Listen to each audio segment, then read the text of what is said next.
You're listening to the Soju Sessions, episode 55 on the Soju Talk Nation podcast feed.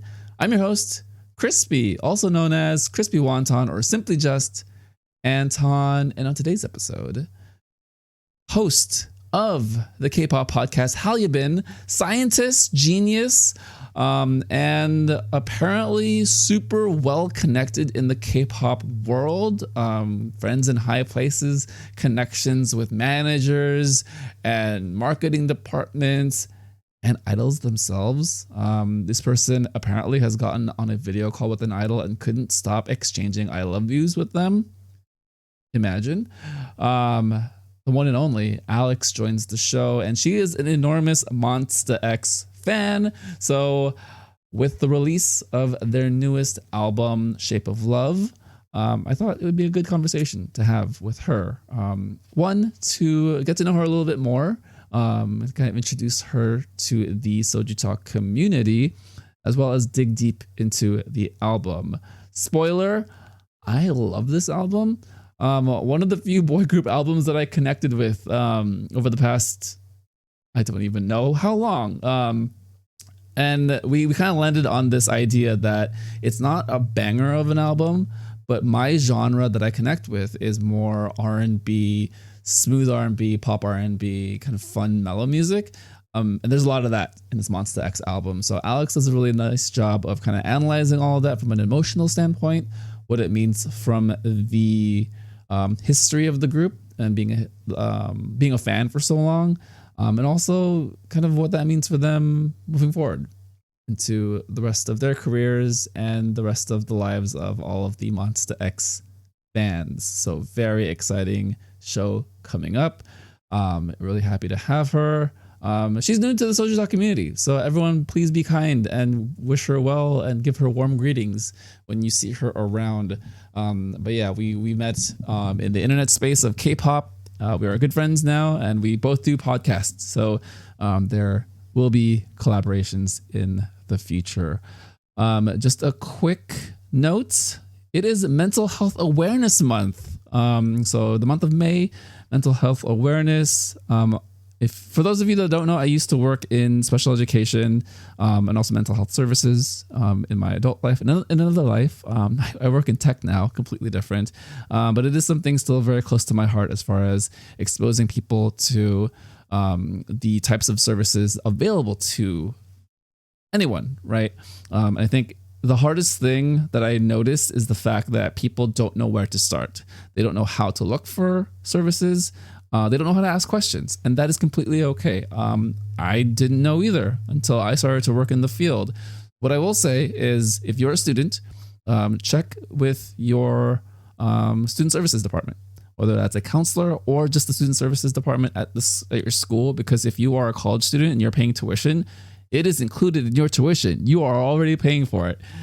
There should be a number of therapy sessions that you're allotted every quarter or semester, so please take advantage of that. If you are in high school, if you're a younger person, go to your guidance counselor. That is a good resource to start with. They will keep your stories confidential, and it's a really good place just to kind of reflect and kind of guide yourself emotionally, right? I think all that inner work is very important to address even at a young age. And then if you're an older person, everyone's health insurance, health care services, needs are different, right? Everyone comes from a different place, depending on what you have access to.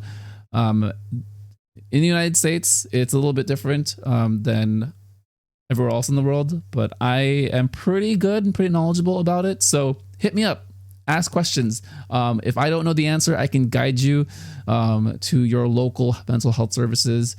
Typically, there is a cost-effective, low-cost version of counseling, therapy, or medication that you can find locally. A lot of government programs as well. So please ask questions. If you're international, I know how to Google search. So, we can always bounce ideas off of each other. I just preface, I'm not giving mental health advice. I'm only guiding and giving instruction of how to find those resources for yourself. So I think we should all just be there for each other. I think a month like this is a great time to reflect and remember that we're not in this alone, that the world is a big place. but sometimes the things that ail us do make it feel very lonely and isolating. So just a big shout out that we are all here for each other.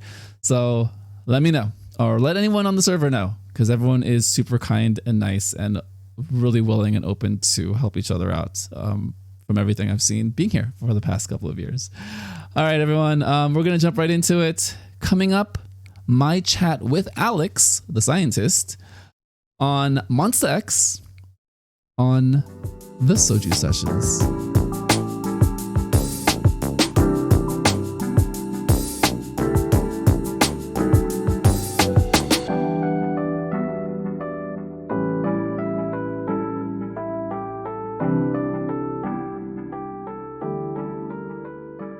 Joining SojuSessions, the host of the K-pop podcast, HallyuBeen, a scientist herself, kind of this incredible genius savant who mixes chemicals and is trying to solve a lot of the world's problems through bonding agents and other chemical equations that I forgot from chemistry in high school. The one and only Alex. Welcome to the show, Alex.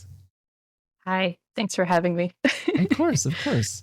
You and I are fairly newer-ish friends, but we got along pretty well. One, because we're both around the ages of 90, 80, 85.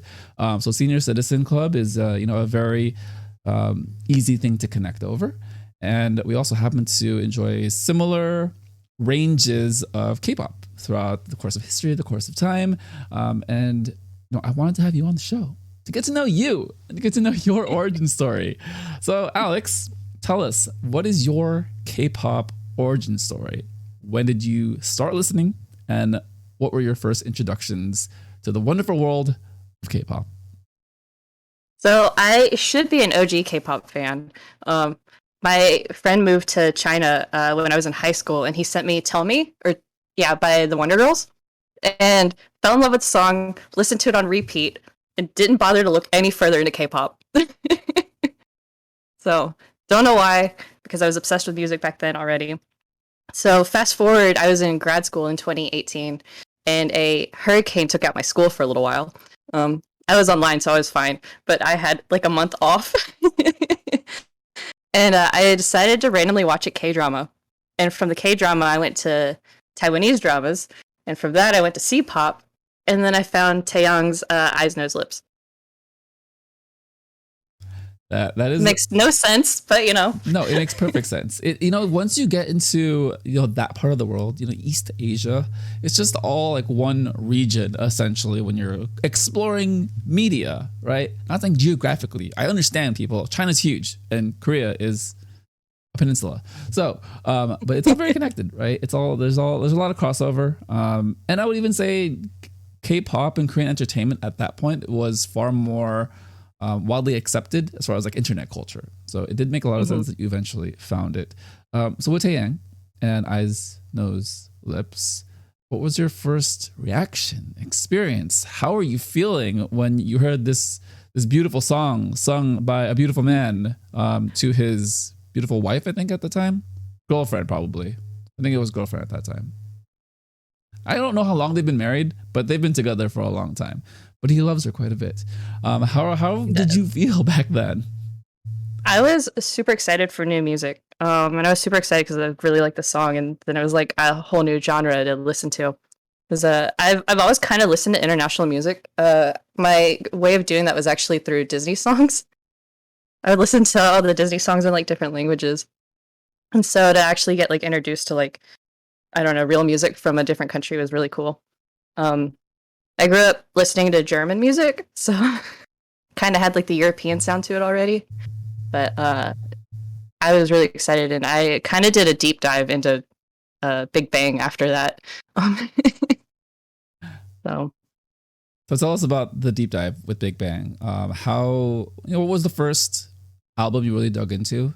What were your first kind of experiences, and then how did that evolve over time?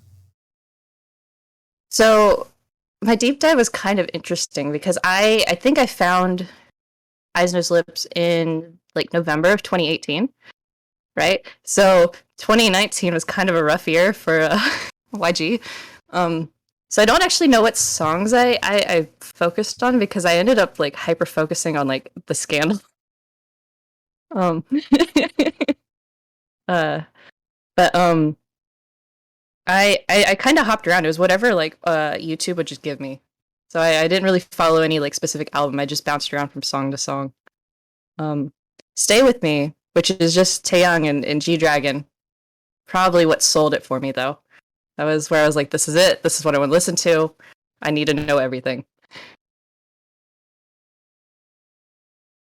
How did that interest in G-Dragon, Taeyang, Big Bang, snowball into the rest of your K-pop love and just engrossed experience with all things K-pop over the next couple of years after that point? From there, I actually went to Epic High, which I think is just from collabs with Big Bang. And then from that, it went to whatever YouTube would recommend me for a long time, and that's how I found I think Eric Nam, and then maybe Icon. I went down the whole like YG list there for a while, and then after that, I kind of went the like the Nugu route. Like one of my favorite groups is Vanner, but they're like not well known by many people. I think their last song maybe has like 10,000 listens. You went the hipster route. You said, I'm too cool for all this big budget mainstream K-pop because K-pop in and of itself is not niche enough. So you went into another rabbit hole. Can you tell us more about Vanner? I think that's the group you actually told me about a little while ago. Please share your connection with this group.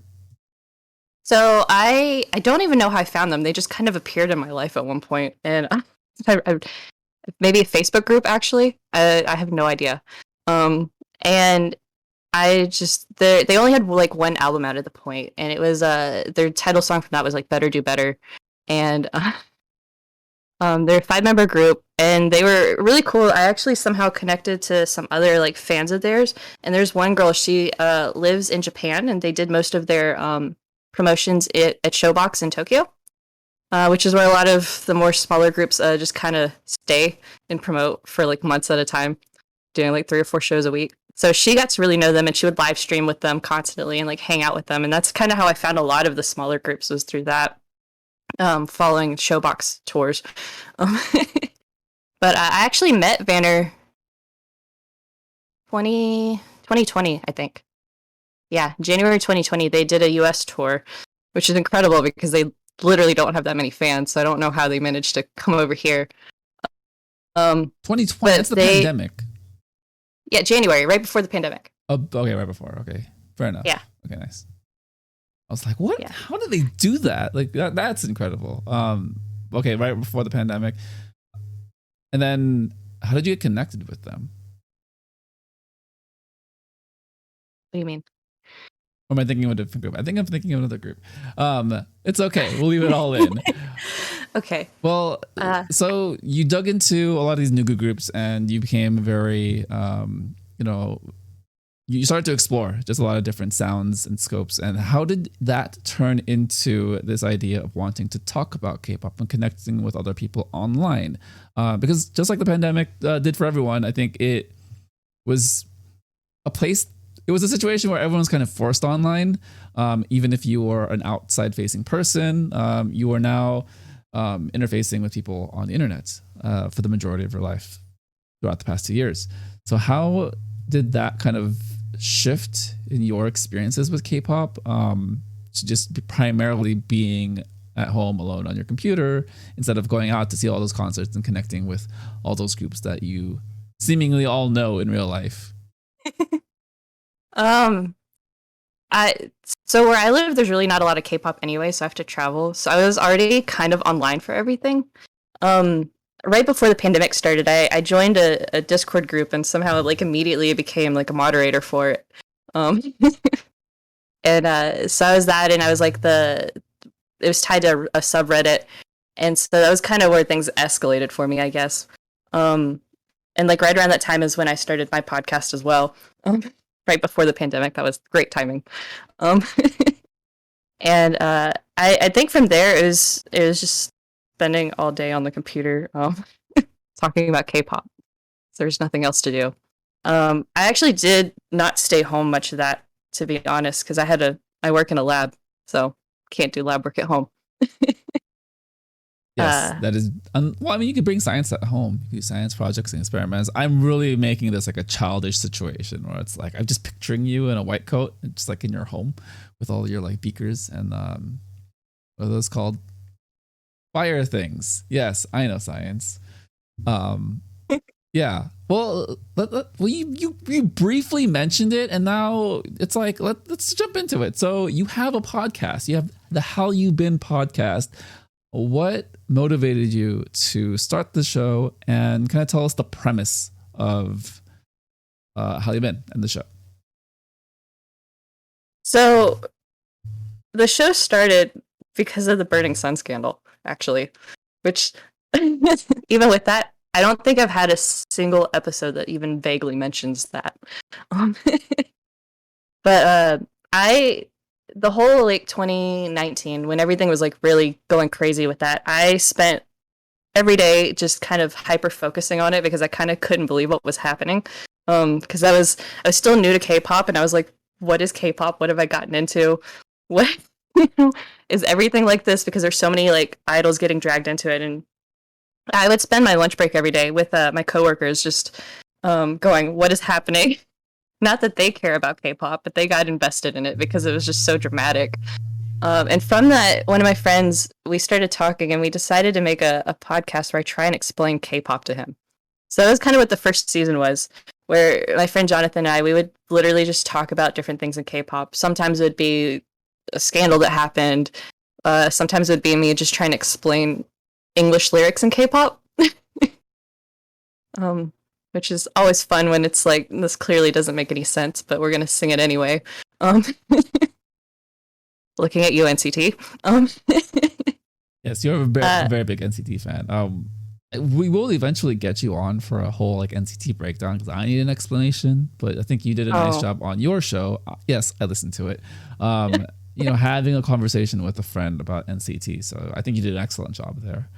How has the show evolved for you as far as, being a space for you to talk about K-pop, but also connecting with people? Because, regardless of the audience size, I feel like it's still important for people to be creative, put something out there, and, give people the opportunity to connect with it, right? And just having a voice online. How has that evolved for you personally, and kind of your experiences, kind of emotionally receiving things back, as far as kind of the feedback from the internet, from the world of K-pop? So I think the biggest evolution has been with my co-host leaving, which was an eventuality because there's only so much you can talk about K-pop when you're not interested in K-pop. So I had to kind of rethink the show a little bit because I didn't really want to give it up because I like talking about K-pop. And then with rethinking it, that's where I was like, instead of having the same co-host, I would just bring on friends or whoever wanted to talk about whatever with K-pop. And so it's been really cool because I've met quite a few other people, connecting with other people with K-pop podcasts. So it's kind of a small circle of people, and seems like everybody is friends with everybody, which is nice. And it's helped me not talk about K-pop so much in my real life. Because it became my like defining personality trait there for a while, just because there's so much K-pop happening all the time, between comebacks, when you stan too many groups, and then groups like MONSTA X that literally never stop doing things ever. There's literally never a time where there's nothing on my schedule for MONSTA X. So it's been nice to have that outlet in a way that's a little more healthy than me just talking to people who don't care. Did you feel a pressure to modulate yourself in the real world to talk to real people about K-pop? So initially I hid it. For a really long time, I would just pretend like I don't listen to K-pop. And I would like have it playing in the lab and someone would walk in and I would like slam the pause button. And I finally hit a point after like, I don't know, a year and a half where I was like, I literally don't care. And I was like, it is what it is. I listen to K-pop. And somewhere in there, I actually started taking Korean classes with the university. and so started learning Korean and planning a trip to Korea at some point. And people caught on, but people have been really cool about it at work. It's really funny because they'll like hear something random about like BTS or something on the news, and so they'll like come to me and be like, "Hey, I heard this thing," and I'm like, "That's cool." or they'll come, like I've had a couple people come for like song recommendations, which has been kind of wild. So yeah, when you kind of interact and connect with people that way, in a surprising like fashion, there's something universally heartwarming about that. So I'll share this story. I started a new job, and in my introduction, the email introduction that I sent out to the entire team of like 15 people, one line I said, "I listen to K-pop." I love it. In a paragraph of other things, I talked about like reading books and, going for walks and hikes. But, one small little thing of I listen to K-pop. 3 emails back saying me too. So pleasantly surprised. I love it. Right. I think it's just one of those incredible things where like you never know what things are out there for people to respond to. And connect with. So then slowly to have one-on-ones with different team members, just to get to know them. Nothing like work related that we talked about, and it would always like land on, yes, you said the thing about K-pop, and then I would ask them. Turns out one of them is an enormous army. She hides it well, but I got it out of her, and now I'm the person sarcastically bringing it up at every situation when we're around our coworkers, and she rolls her eyes and she hates me, but at the same time, she is an army. And she, yeah, to the extent of which she went to, I think, 4 shows in November. Oh my gosh. I think there was 4 of them, right? I forget how many was in LA, but I think she went to all of them. And then she did 2 in Vegas, like back-to-back days. So yeah, there you go. Nice. That's living the dream right there. Truly. But I think she is just an army, so I don't know if she would allocate her money to the other shows that are happening this year. So I think it just makes sense that she saved up all her money from the no longer tour from 2020, and now just said, here you go, take it all. It's incredible to kind of see people in real life and kind of respond to it. Is that something you look out for as far as wanting to connect with people, or do you, I don't know, are you pretty okay with kind of experiencing K-pop by yourself, and then from those experiences kind of organically meeting people, whether that's at a show or a store, or just kind of running into them naturally in the wild? I would prefer to run into people in the wild. I don't actively go look for anything K-pop because I think it consumes enough of my life that actively making it consume more is probably not a great idea. Especially now that like the real world's starting to happen again, and I can actually have other hobbies, which has been a foreign concept for so long. But yeah, it's where I live now. It's K-pop's slowly happening more and more. There was a cup sleeve event this weekend, like in town, which was great. I didn't go because I overslept, but okay. Just if once one starts, then everyone wants them to happen all the time. So don't worry. They will be around. I'm only speaking from the experiences of a person who lives in California, which I know does not project into anywhere else in the United States. California gets everything K-pop and it drives me insane. Like it makes sense why, but it's just like, hi, I'm over here, not over there. Yeah, I have to be mindful sometimes when I say like, oh yeah, just like another thing that's happening on like a Saturday and Sunday, and then I can go to the K-pop store around the corner and it's like, oh wait, other people around the country don't have the same access as me. I think I can only think of like New York as having similar access, right? Even then, I think they only have one K-pop store in New York City, and it's really expensive. I've been a few times. But I try not to buy from there because it's so expensive. But my nearest K-pop store is 4 hours away. That's kind of far. A little far. Yeah. I spend a lot on shipping. Well, I will shout out Cloud K-pop right in the middle of this show. Check them out. They're amazing. They're friends of the show. So I know them in real life. We did a promotion on the main show for Red Velvet and Stray Kids, and it worked out super well. So yeah, just a heads up for everyone listening. Cloud K-pop, Cloud with a K, in San Jose, California. Speaking of a place where you can buy albums, a group just came out with an album. They came back. One of your favorite groups, MONSTA X, has returned with. I need the name of the album. Shape of Love. Shape of Love. Okay, so the reason why I struggled there, I will just say this in the middle of the show. I'm also listening to another Starship group that also had an album earlier last month, IVE with Love Dive. So yeah, my brain is all Starship. I apologize to all the MONSTA X fans, but it's all in the same building, so you have to give me a little bit of slack. Shape of Love, surprisingly amazing album. For those who know, I just do not listen to boy groups very often, if at all. And it takes a lot for me to dive in and say, hey, this is not only something I connect with, but something I will listen to on repeat and then listen to the extent of analyzing and trying to understand the creative direction and concept of a group, let alone MONSTA X. Because if I'm being completely honest, I listened to their songs in the past. I cannot remember anything about them. and it just, I'm just being honest. But you are an enormous MONSTA X fan. You love them. First of all, what is the origin story of why you love this group so much, and who is your husband? They're all my husband. But I honestly, I don't even know how exactly I started with MONSTA X, because I think I was sort of familiar with them. But then I was at Target, and they had the Are You There and We Are Here albums, which came out summer 2019. Yes, summer 2019. And I think I bought them on the whim of, if I buy K-pop albums from Target, Target will get more K-pop albums. Good logic. Good logic. Right? I was like, if I spend this money, they'll want to bring more K-pop in, and then I can buy more K-pop because shipping is expensive. And the first song I remember from MONSTA X is actually a B-side, and it's Turbulence.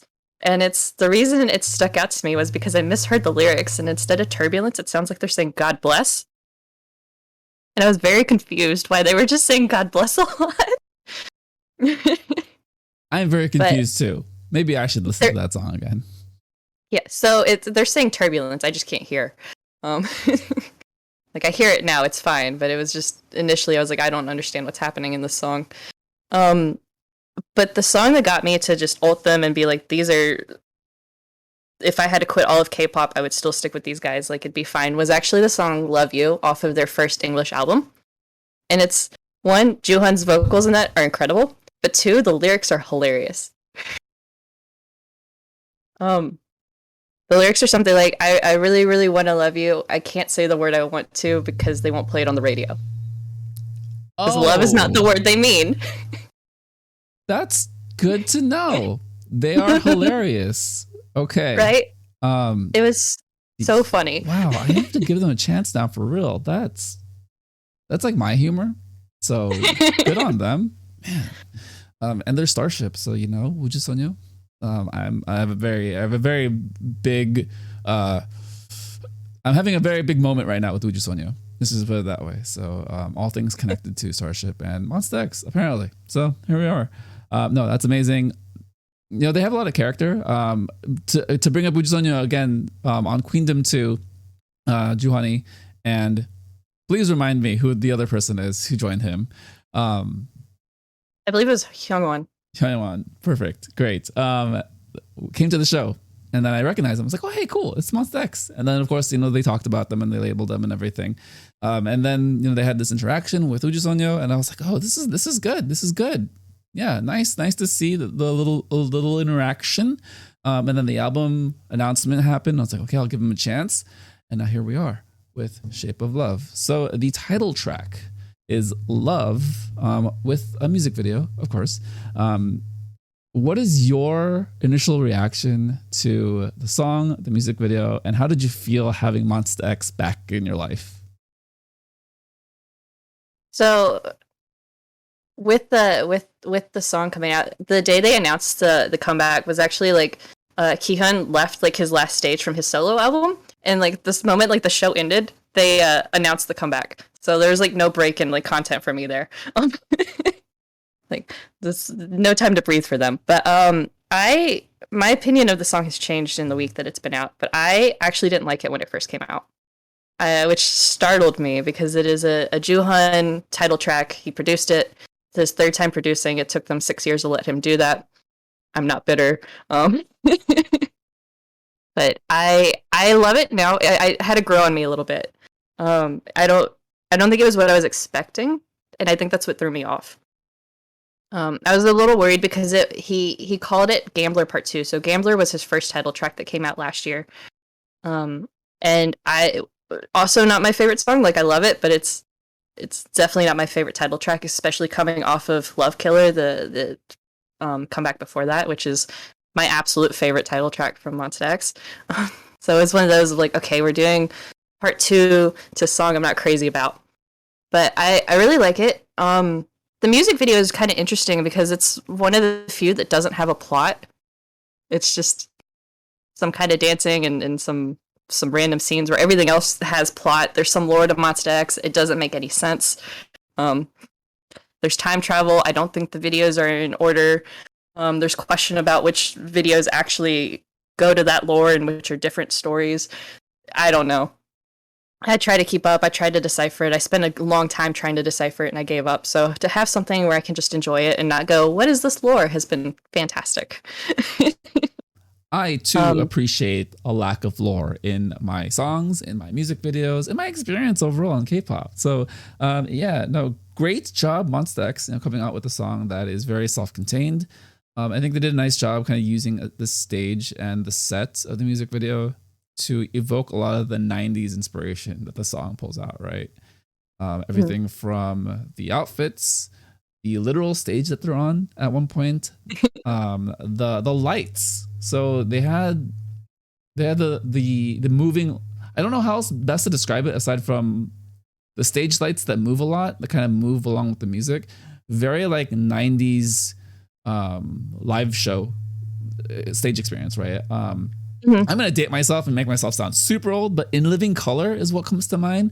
If you need further reference, In Living Color was what the Bruno Mars and Cardi B song was based off of. So go and watch that music video and then kind of compare how the set looks and the geometry of the set and how things are set up. Similar to here in MONSTA X, especially in the part where they're dancing and the lights are moving. How do you feel about this song kind of being a throwback to the 90s? You and I are both old, so we experienced it, in our 50s. But I mean, like you said, it's very different from what MONSTA X is typically known for. It's kind of an evolution into this sound.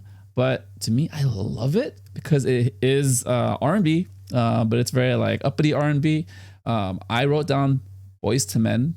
And this is kind of jumping into the past, but I remember for the SojuSessions Nation, Nina mentioned it's like No Diggity from Blackstreet, which is just a fantastic comp for me. So overall, how do you feel about this 90s retro sound now being taken up by MONSTA X? So this isn't their first jump into kind of the 90s sound. Our last comeback was actually the second English album. And that had a 90s vibe to it as well. The music video for that, it was hilarious because it's at like a bowling alley, so they're in like old school bowling like uniforms and stuff, and it's fun. So that already had like a 90s feel to that album. So, but it was more of a like 90s pop sound. So, but I like the 90s sound.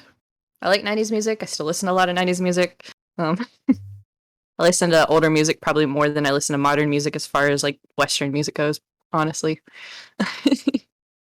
But it's fun. I think it's a good sound for MONSTA X. I do prefer kind of their like dance songs, like to get up and like just go hard with them, especially when like Jooheon and Chenkyun like go off on their raps. But it's always fun. Yeah, no, I'm enjoying this song a lot. Some of the elements of the production of the song, I think the saxophone really takes you back into the 90s. I think the way it's kind of sprinkled out throughout the song. Speaking of sprinkling, there's a lot of glitter sprinkled all over the stage and set. Good for them. That's all I'll say. Good for them. So Go ahead. So there were two scenes where one was Kihyun and the other one was Hyungwon, where it was like them getting sprinkled in glitter. That was not CGI, that was real glitter. It looked real. Yeah, it took Kihyun 3 days to get it out of his hair, you said. Yes, that was my other concern. So it looked real to the point where that seems like a very difficult proposition for yourself in a lot of ways. But good to know that, you know, they committed to it and really just allowed their hair to take the brunt of that punishment. How do you feel about the tempo shifts in the song? I think they do a nice job mixing things up, being a little bit more dynamic than I can remember any MONSTA X song being. Do you feel like that kind of plays into the character of this direction of going kind of back in time to the 90s for them?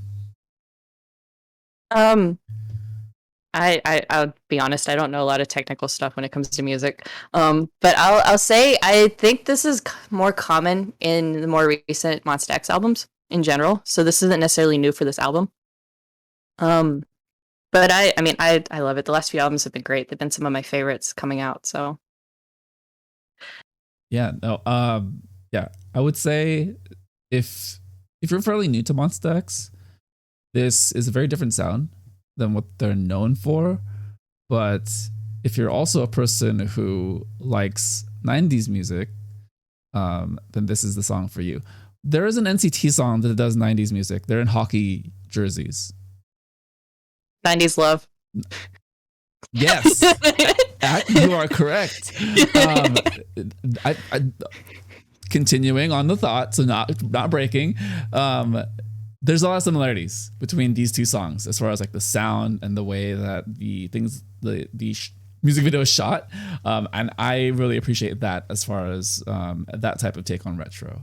More than another quick thing about the song, there is a sound effect that I particularly to me, I love it. You know exactly what it is as soon as I said it. Well, let me set it up this way. So there is a DJ / music producer named Cashmere Cat. They do trap music. I think it's a he. I say that because this person is very androgynous looking, so sometimes it's very curious as to if they are a man or a woman. But I'm pretty sure it's a he. And he does mellow, but still kind of bangery like trap music. But a very characteristic effect is the bed spring effect in his songs.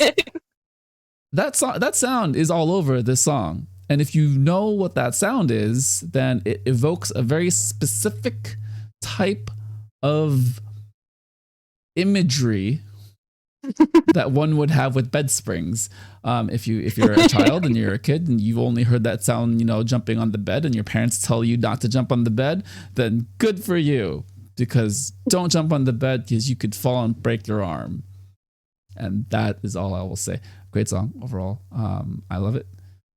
And I hope other people will explore MONSTA X and this song, because if they continue on in this direction, they might be able to separate themselves with a lot of other K-pop boy groups right now. Because I think the trends are kind of nebulous right now. I'm not so sure exactly which direction things are going in.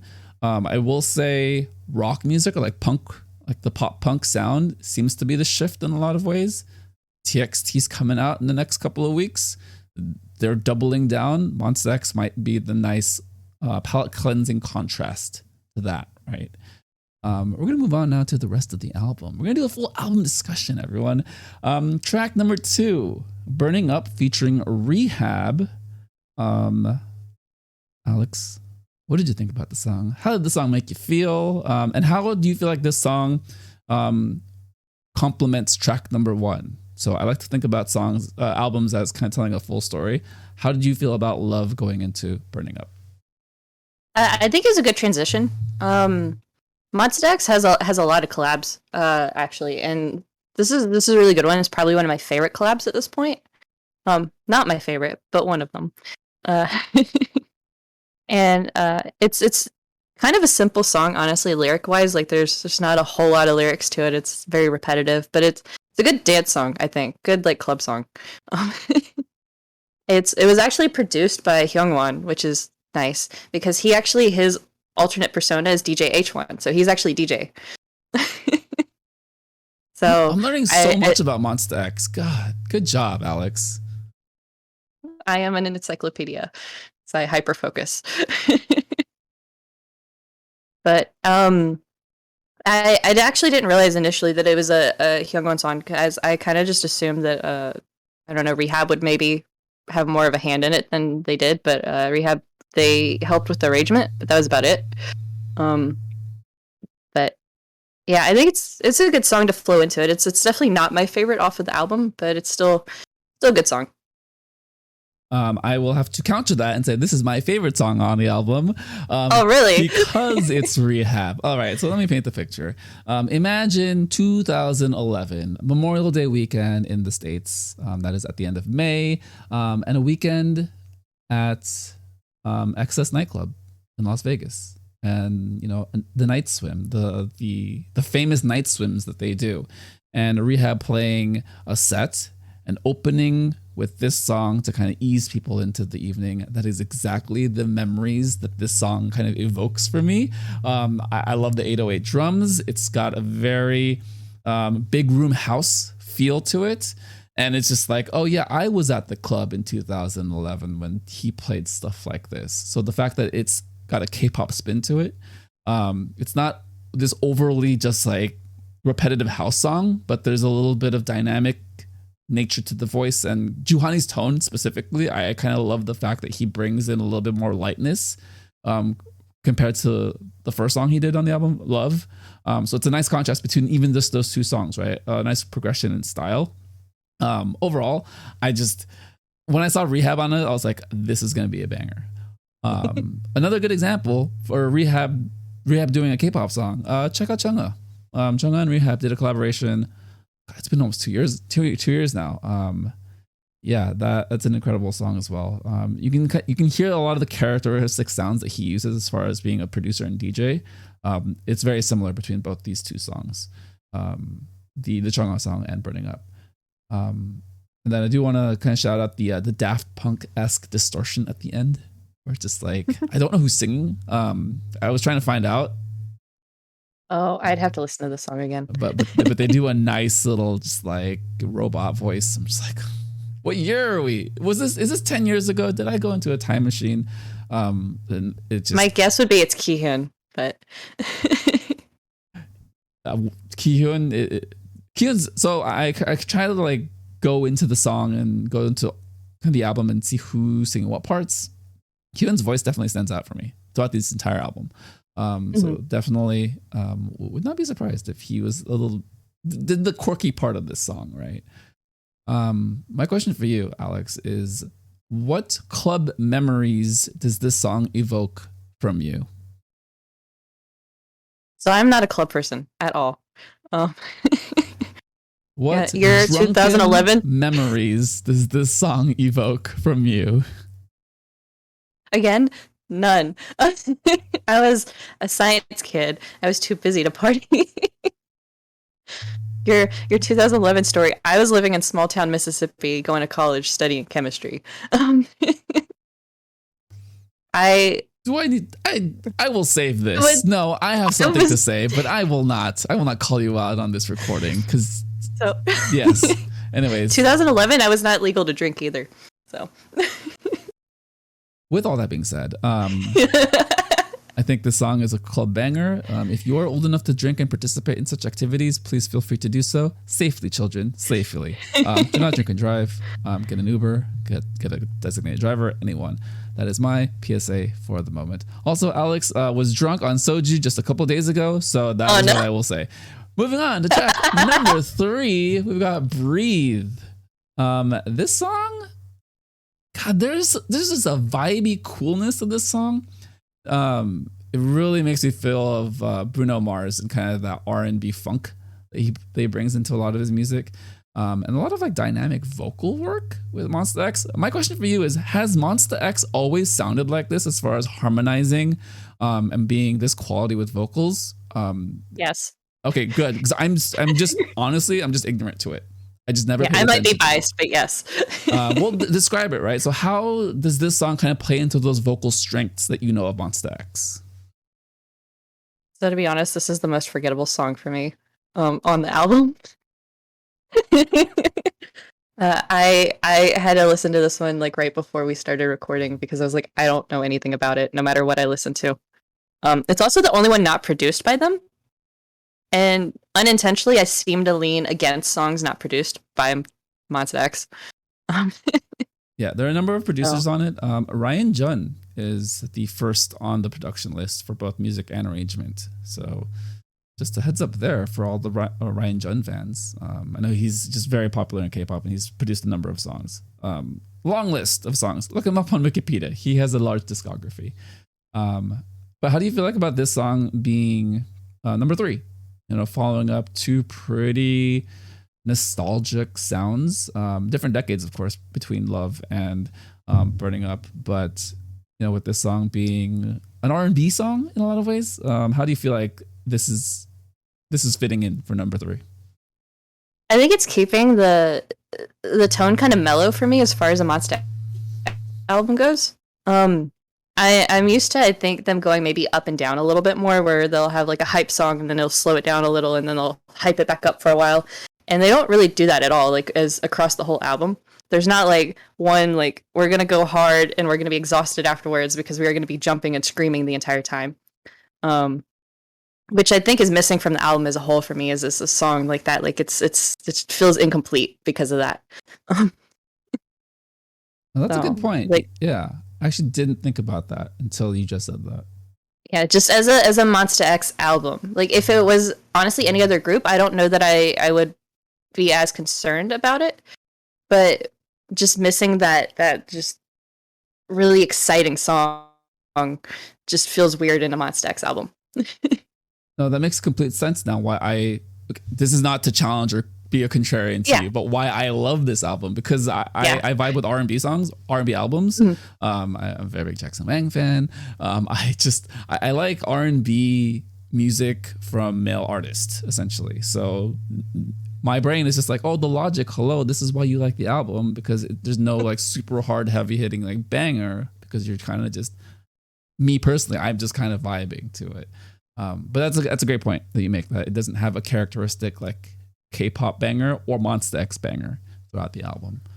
And I think that's part of why this song's so forgettable for me, because you have Love, which is for the album one of the heavier songs, which isn't saying much because it's not really that heavy.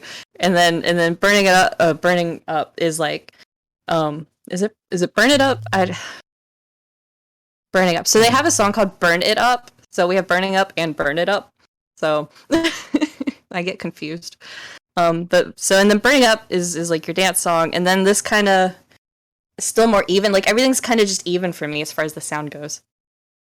So. Yeah, no, that makes complete sense now. I wasn't able to put my finger on it exactly prior to this, but I think we kind of workshopped that idea between the two of us. Good job, Alex. Science. You scienced it. Well, then let's move on to number 4. So we have Wildfire. I have a comp for this song, and I just mentioned him, but to me, it's Jackson Wang and kind of his dark R&B, where he's kind of raspy, he's kind of singing, rapping on a lot of his songs. Hyungwon opens the song, and I'm like, whoa, I love this genre. Wasn't it Chinkyun that opened it? I wrote the wrong name down. You're correct, because you did tell me this the other day. Well, going off of that, how do you like the song, and how do you feel like Shinkyun setting up the tone and emotion of the song? Did that work for you? Did that play into kind of the theming of this being a darker R&B song? This is my favorite song off the album. This is what's been on repeat for me. We got there.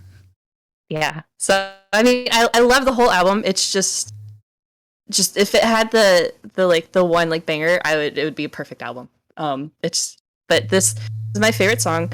I don't know if you noticed this. The song is entirely in English except for Joohun's rap. Yes, I noticed that. That was excellent. Amazing. I understood the song. So proud of myself. I was like, I know Korean now. No, I don't. Yeah, and it's another song produced by Hyungwon. So produced by Hyungwon. Yes, this is what happens when you confuse notes. Good job, me. Go on. So I have a love for his songs in general, because he did one off of another album called Mercy that was also fantastic. But yeah, no, this album, this song is everything for me on this album. This is when I finally get my hands on the album is what is going to be on repeat when I drive around doing nothing. What are some elements of the song that really stand out for you that have you emotionally connecting with it?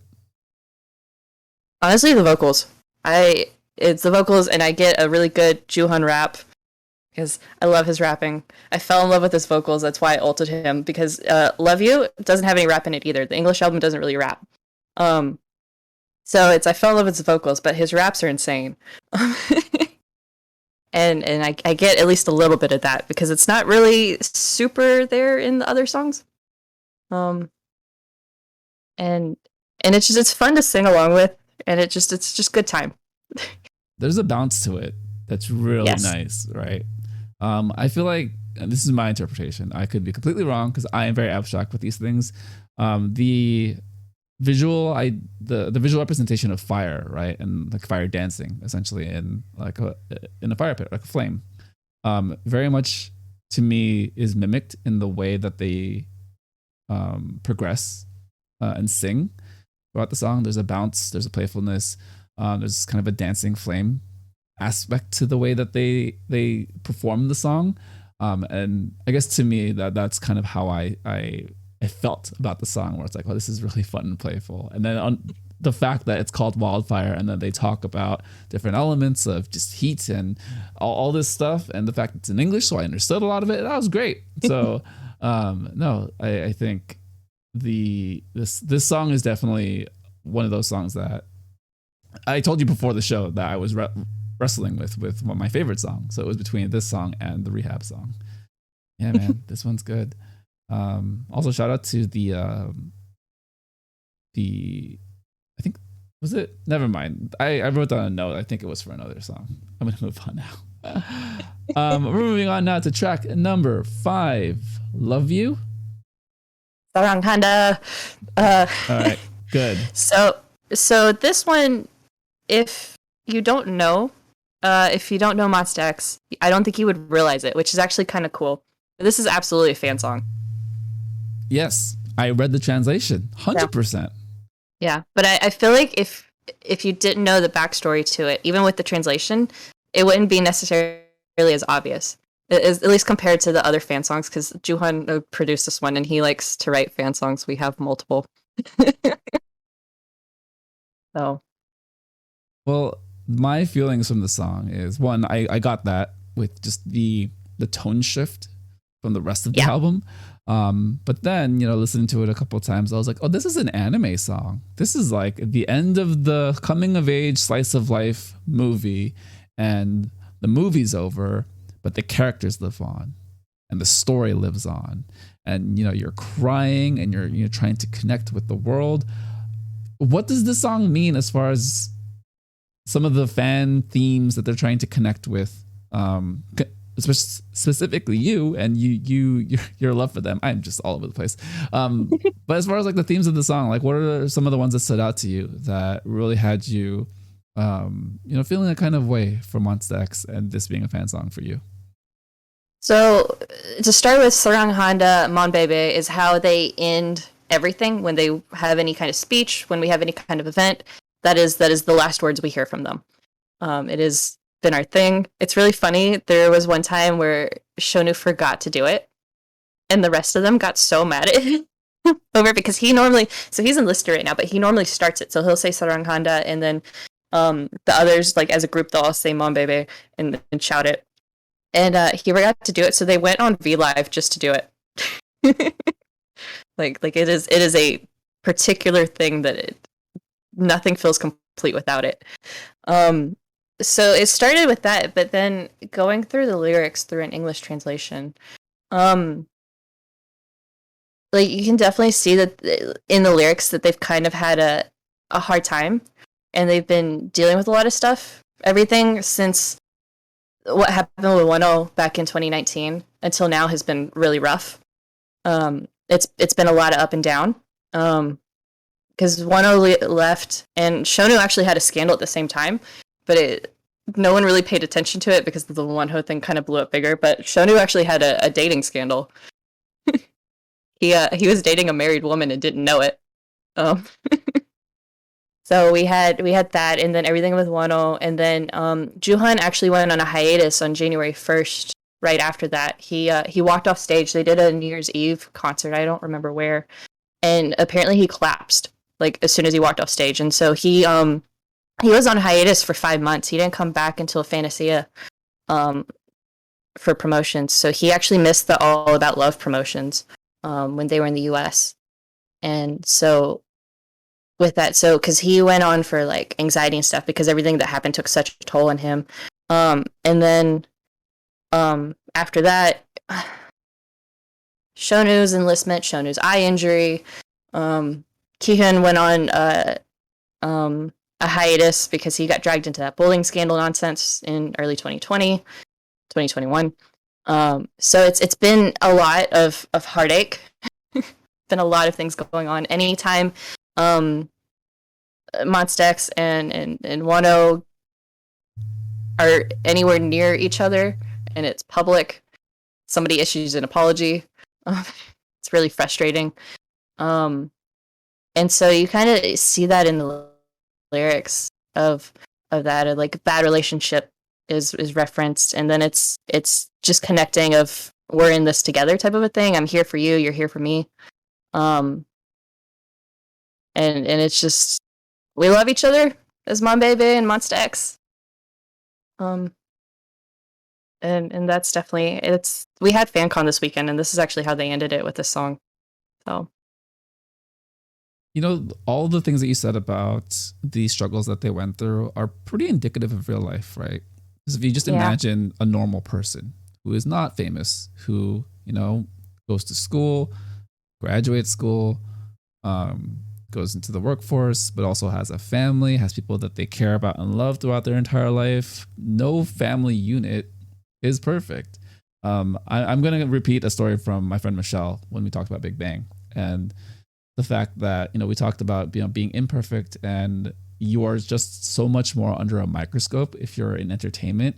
And she was saying, imagine me, so her, being famous. Well, her uncle, I think it was uncle, is incarcerated. He's in prison. So how does that reflect on me if I was famous or well known, right? You know, people making assumptions, people connecting the dots, and perhaps, you know, incorrectly assuming things about you. But ultimately, you kind of have to push that all aside, because you know who you are as a person, where your values are, and your quality as a human being. And then for her, she even said even further, like, yeah, he may have done her uncle may have done some like crappy things to get him in that situation, but he is still family. We still love him, and we hope for the best when he returns. All this to say, you know, that's kind of just the progression of life in a lot of ways. We all make mistakes. We all get into situations that look really bad for us. And to me, it kind of humanizes who idols are when they go through ups and downs. The thing that makes it difficult is, of course, the cultural disconnect that I have, you know, being a Westerner. So for me, I am more forgiving in the sense that I don't know these people. It doesn't affect me. As long as they don't do anything completely terrible, break the law, or just do something that is just deplorable, I think I can forgive them.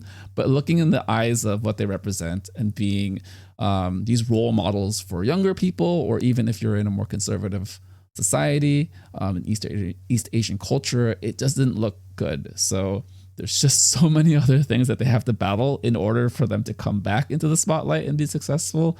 I think a song like this is a nice kind of reflection point for them to kind of say, hey, you know, we're people, but we love you regardless, and we love the fans that are still here. And kind of using the symbolism of that sign out that they use at the end, where, you know, it's typically a saying goodbye, but when you say goodbye, it's never goodbye for good. It's really just see you later. And I think there's a lot of you know, hidden messaging in that sense. So, I mean, I'm the person who interprets everything to the point, to the excruciating detail. So I could be completely wrong. It may not be that deep, but I like to think that people are inherently, generally just good people, right? So MONSTA X, whatever they went through, they're still giving a lot of happiness to a lot of people in a lot of ways. So, yeah, that's my spiel. Yeah, no, I definitely agree with that. Especially I can relate to the family story. I have a similar situation. Um, Yeah, I mean, we so all have things yeah, in our past and our histories, right? So it's all just how it builds upon us as people and how we express that to other people. Yeah. yeah. All right. Let's On go ahead. wait. On a Yes. different note with the song, there's a line that Juhan says that his life is flow, which is a direct reference to the song Flow from the Fantasia X album, which I had to go back and listen because he says the exact same line in there in the exact same way. And the songs are very similar in sound. So I don't know why he did that. I guess the messaging is kind of similar if you take out the fan part of it and just kind of like the rest of the lyrics to it. But I noticed that earlier today and I had this moment of, aha, sneaky. He likes to do that. He'll reference, they all do that. They'll reference other songs in their lyrics. Nice. It's a bit of poetry, right? To kind of leave Easter eggs for fans who have followed Yes. their entire discography. And callbacks, right? I mean, callbacks are just fun. So, Yep. yeah. Well, moving on to the last track on the album. Kind of an awkwardly titled track as far as searching it. Very difficult Yes. on Google. Just, SEO purposes, not the easiest. Number 6 is And. Just And. This song to me felt very K-drama OST.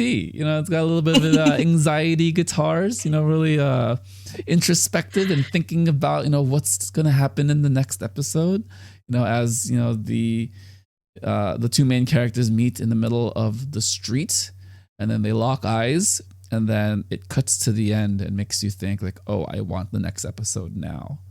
So how did you feel about the song and also the song being the last song on the album? So the song was very intentional. I'll say that much, which is partially because almost the entire group will enlist this year.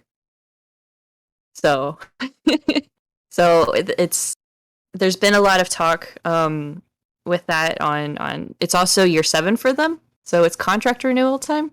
So there's a lot up in the air as far as the group goes. We don't know. We think they're signing again with Starship, but we're no news yet, so we don't know. But with that and with enlistment looming, I expect us to get another comeback. But assuming we don't, this is definitely this isn't the end, and that is why the song is "And." Of we're not done, we'll be back. As far as this being the sad K-drama thing, this is a Chen Kyun produced song. He is our resident emo kid.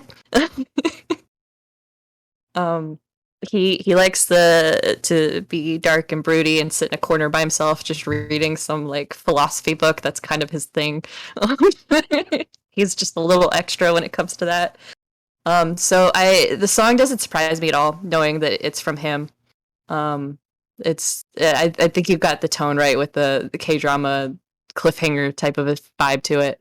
But I think it's partially just because it's Chen Kyun being himself. And I think it's this isn't the end. We're not gonna this isn't how we're gonna go out to it.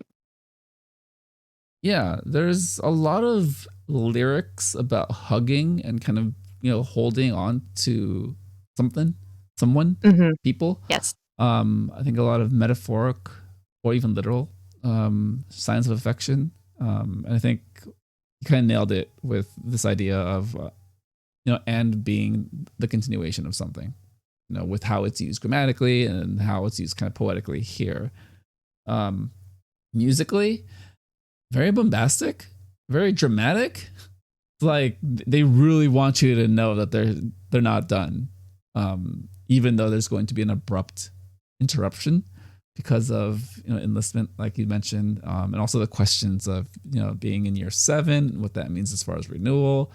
But I think they do want to at least emotionally hit you with we're still going to do music. Hopefully it's together. Hopefully it's under these circumstances or perhaps better circumstances. So yeah, no, very emotional, brooding way to end an album. Not something I would particularly think about to end an album, but also considering where they are in their career, it just might be one of those, hey, we have something to say. We want to say it. So. Yeah, I'd say under normal circumstances, I don't think MONSTA X would have ended an album like this either, but I think it is a statement. So.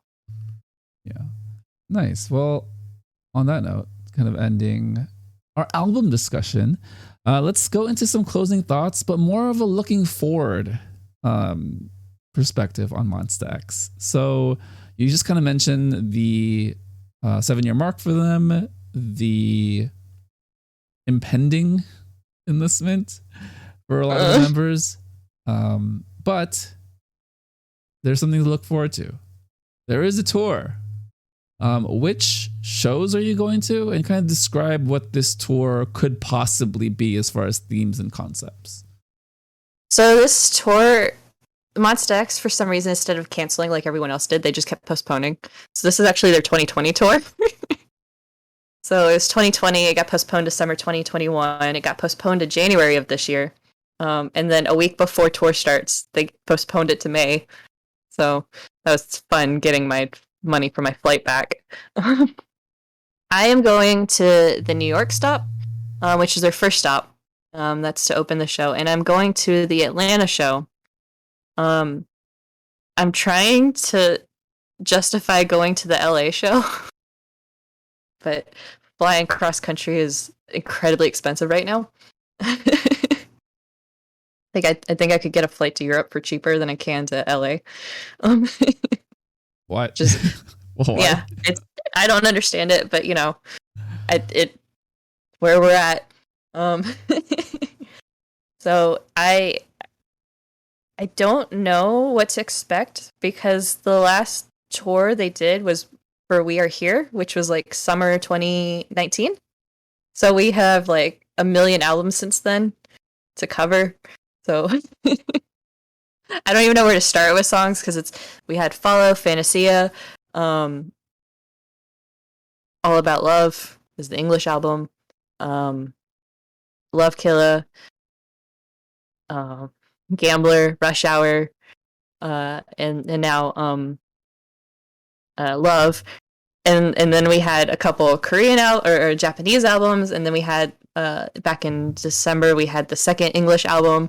So it's nonstop music. Plus, June put out a mixtape in 2019.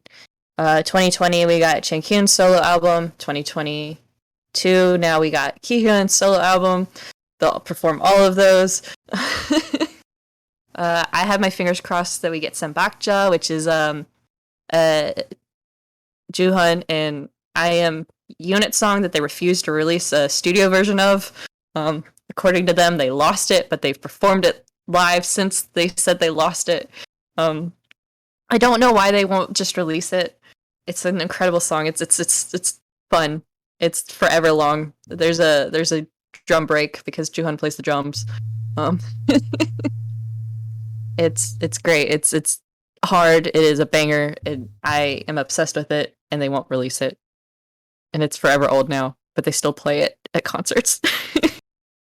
Their concerts run really long. They're like 3.5 hours at least. Holy cow. Yeah, they're super long. So definitely getting your money worth. I have send-off for New York, so I actually get to see them afterwards, so I'm gonna not exist for a while. I see. So when you do marry Joohyun, first of all, I don't need to be invited to the wedding. It's okay. But I would just invite you. Eventually, like, oh, thank you very much. Like an introduction, a meet and greet with either Yorm or Exy from HallyuBeen, because reasons. Speaking of, do they do any meme stages songs on their tour from what you know? Because I have 2 songs that I would really like them to do. It's HallyuBeen Chokomi with Super Yuppers or Humph, if you know either of those songs. Is that something that's in the cards for MONSTA X to perform on stage? Probably not. They do cover songs. I like everything else. If they perform anything, it's gonna be Joohyun performing Next Level. Oh, that man is obsessed with aespa and Next Level. The only reason I know the lyrics to Next Level is because he did not stop singing it every chance he got. I want to go to a MONSTA X show now, just for Next Level. Like if right, I'm a big aespa fan, so I know that song very well. Joohyun really wants to write a song for them, and I'm like, please, SM, let it happen. It will be a banger. It will be amazing. Let it happen. It feels like SM has been pretty flexible with collaborations recently. So there's hope, because he has straight up said on like live TV that he wants that to happen. I would love that. I mean, there's a non-zero chance that happens. I'm just trying to like piece it together in my head. It's like, yeah, I mean, Taeyeon is hosting Queendom, and Uju Sonya's there. Yeah, no, my brain wants it to happen so bad. That would be amazing. Yep. Oh my It'd be God. great. It'd be so much fun. I would become a girl group stan for like 5 minutes because of that. Could I convince you for a little longer? I'll give you the Savage album. Like, I'll actually give you a version of it. I'll find one. Yeah. No, that would be great. Yeah, that's incredible. Alex, amazing conversation. Thank you so much for joining. Any closing words of wisdom, about life, about K-pop, or just about being a functional human being as, we start to go back into the real world, outside of the lab, but as other people meet other people for K-pop related things, concerts, stores, or even just running into your fellow human being. Do you have any words of wisdom for them? Gosh, I'm barely functional as it is. I mean, COVID is still a thing, so I would say still to take caution, be safe, have a good time, but always be safe. Be safe just in security as well, as we get used to being outside again and around people and running around and traveling. But yeah, I'm not functional, so I don't have any advice there. You are more than functional. You are science. You are in a lab all day, and then you listen to K-pop in the lab, which I think increases the quality of life for everyone around you. So you are doing great. You are a net positive in the world, to be honest. Well, lately it's been your podcast in the lab.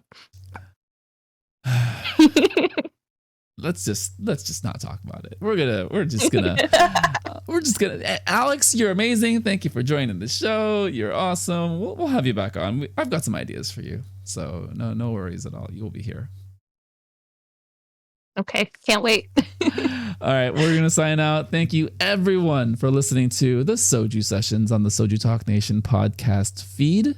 Subscribe on YouTube, follow on Spotify, Apple Podcasts, or wherever you listen to podcasts, and continue the conversation on the Soju Talk K-pop podcast Discord. Follow Alex at HallyuBeen on Twitter, Instagram, and find the podcast wherever you listen to podcasts as well. It is on Spotify. I listened to an episode today. It's great. I'm Crispy, and this has been the Soju Sessions.